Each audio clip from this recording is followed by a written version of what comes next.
Guys, this is Ashley back with another video. Before we get into the video, like, comment, and subscribe to the channel. Make sure you turn on post notifications. So we got a lot to discuss. First on the docket is Nicki Minaj and the alliances that are forming against her, okay? So there's this dusty female rapper named Chika. She looks like Mr. Brown with a mustache and dusty braids.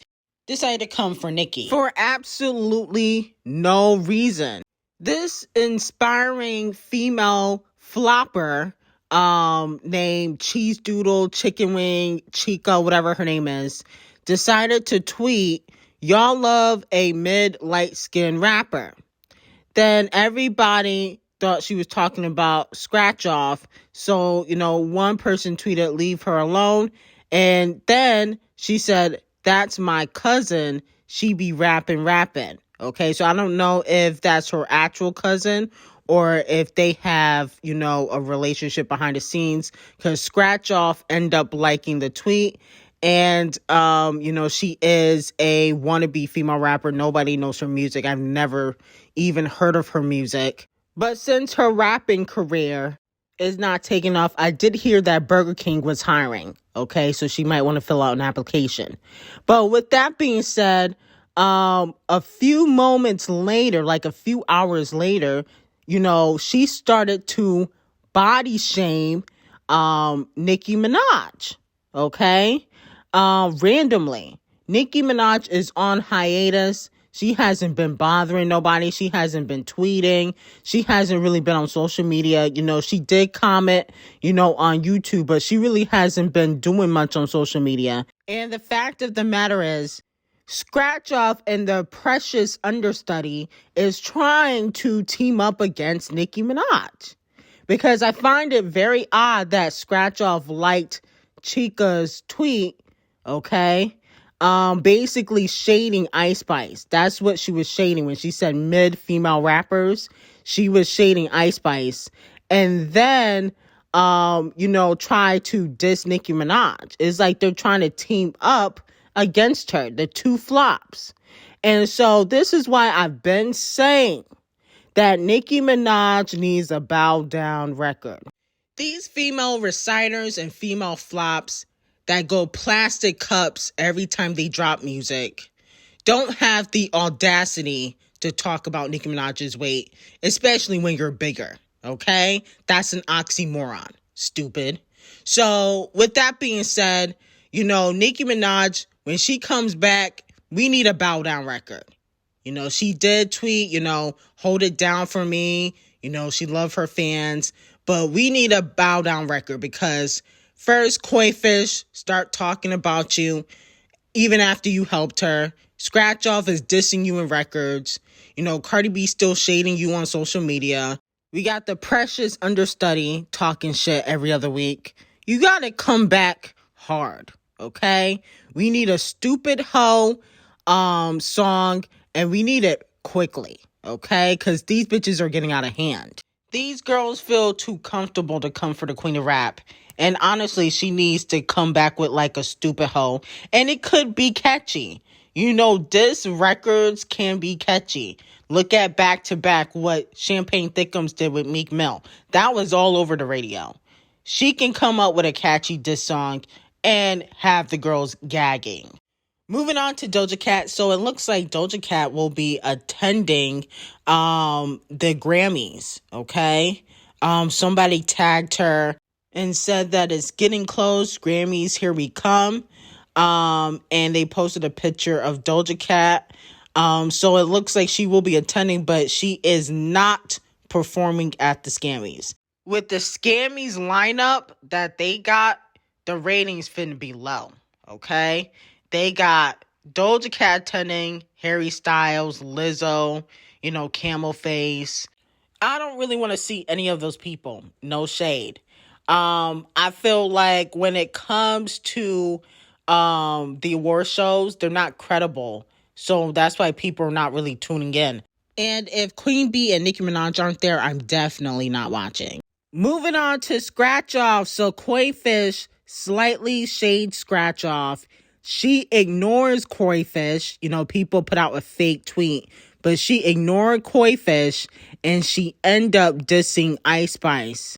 So she did a recent interview and they asked her scratch off's recent reference track to Blick Blick, okay? And she said, I had no clue she cut the record. The hook was already cut when we did our verses together. But she also threw some shade when she said, but if you put me in the studio with any of these B words, I swear they're not seeing me in any way.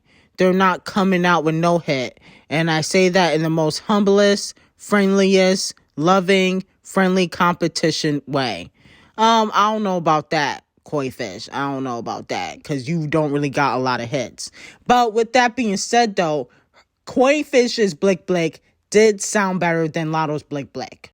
And then also, Bia's A Whole Lot of Money reference sounded better than Scratch Off's version. Because I heard both. But Koi Fish was just basically in that interview trying to justify a reference track. That's why I didn't read the whole thing. But she didn't really respond to Koi Fish's interview. Now, people were trying to push around a fake tweet. But if she put out a tweet, it would still be up. Okay, because she has all of her Nicki tweets up. So I know she would keep the Koi Fish tweets up. But then she started liking tweets by Chica, okay, the Mr. Brown understudy. And it's so funny. She didn't want to respond to Koi Fish, but she stayed subliminally dissing Ice Spice when that Chica girl said that, oh, you guys push a lot of mid, light-skinned female rappers. And she was talking about Ice Spice. And then, you know, Scratch Off started liking her tweets. It's like, you always coming for Ice Spice, but she's still outselling you. You talk about flourishing, but all I see is flopping. Okay, Scratch Off, get it together. Moving on to Cardi B. She is headlining Rolling Loud in, I believe, Thailand. The other two headliners are Chris Breezy, the colorist, and Travis Scott, the festival killer. I'm really not impressed with this lineup. This lineup kind of trash. You know, Chris Breezy, the colorist, is a good performer, but he only got one hit that was from like 3 years ago. Okay? You know, that song I love, Under the Influence, okay?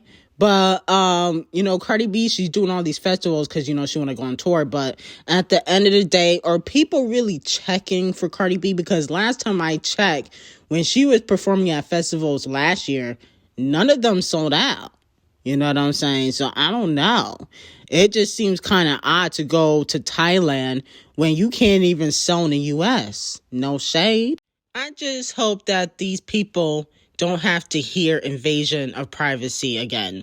I mean, that same old album. I hope they don't have to listen to that, you know, because that's foul for Cardi B to do that to her fans 7 years later performing one album. Moving on to Rihanna. So, fans are saying that the chart-obsessed queen, Taylor, she has copied Rihanna, okay? Because the chart-obsessed queen music video, I think Lavender, came out, and it's similar to a scene Rihanna did, like, you know, 7 years ago for Anti, okay? So fans are calling her, you know, the blueprint, saying that Taylor copied Rihanna. So let me know how you guys feel about that. Now, here's my thing. Isn't that the director's responsibility? I think she's just doing what the director tells her to do. Same thing with Rihanna. Okay? You know, to me, it seems like a lot of people's teams are copying each other, but it's not necessarily the artist. To me, you know, Taylor is a wonderful writer, but I still think that her music videos are mostly boring. I don't really watch her music videos like that. I think she's kind of boring. So, I mean, I'm pretty sure it was the director's fault. Yeah, SZA definitely is the princess of R&B. She is out here breaking Taylor, the chart-obsessed queen's record. Okay, so it has been reported by Billboard and Chart Data that SZA's SOS is now the longest-running Billboard 200 #1 album by a female artist since, you know, the chart-obsessed queen Folklore, okay, album, which I never listened to, by the way. I never listened to the album. So with that being said, congratulations to the princess of R&B, the new princess of R&B, up there with Summer Walker. And moving on to Queen Bee. So the Irish Mirror talked about Queen Bee's highly anticipated Renaissance World Tour. They said that she has been rehearsing for weeks. Dates have been booked. Arrangements have been made. And, you know, Queen Bee is trying to perfect, you know, the show. Okay. And then allegedly Terrence J, from 106 in Park, the guy that cheated on his model girlfriend, when he got into that car accident, he said that Queen Bee got paid $45 million for her Dubai show. And I have to say that's still way too much money. I understand Dubai can afford it, but from what I watched, it wasn't worth no $45 million. That performance, to me, was worth more like 20 or 15, you know, not no 35, not no 45, okay? So let me know how you guys feel about it. I have some new videos exclusively on Patreon. You guys can check those out. Link will be in the description. I will see you guys in the next video. Have an amazing day.